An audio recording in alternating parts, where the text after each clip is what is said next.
નમસ્કાર દર્શક મિત્રો, હું શીતલ મહેતા ન્યૂઝ ઓફ કચ્છમાં આપનું સ્વાગત છે। જોઈએ આજના સમાચાર। મુંબઈમાં બીએમસી ઇલેક્શનમાં બીજેપીના પ્રચારમાં સાંસદ વિનોદ ચાવડા જોડાયા। બીજેપીને જીતાડવા અપીલ કરી। મુંબઈ બીએમસી ઇલેક્શનમાં ભાજપને જીતાડવા સાંસદ વિનોદ ચાવડાએ કરી અપીલ।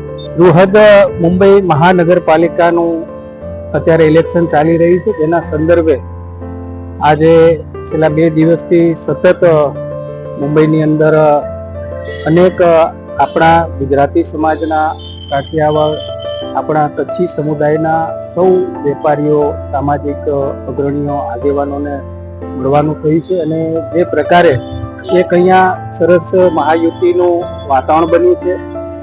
દેશના વડાપ્રધાન શ્રી નરેન્દ્ર મોદી સાહેબના નેતૃત્વમાં જેમ આખા દેશની અંદર વિકાસ થયો છે, દેશ આગળ વધી રહ્યો છે।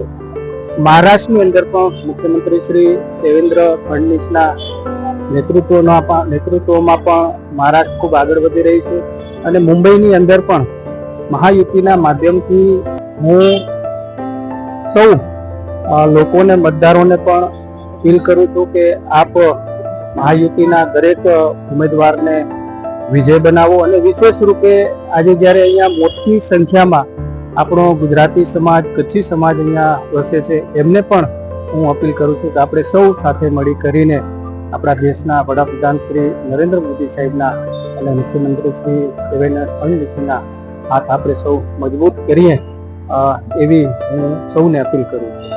આગામી 15 તારીખે બૃહદ મુંબઈ મહાનગરપાલિકાની ચૂંટણી થવા જઈ રહી છે, ત્યારે ભાજપે અનેક ઉમેદવારોને ચૂંટણીમાં મેદાને ઉતાર્યા છે। કચ્છના લોકલાડીલા સાંસદ વિનોદ ચાવડાએ મુંબઈમાં ભાજપને જીતાડવા માટે ગુજરાતીઓને અપીલ કરી હતી।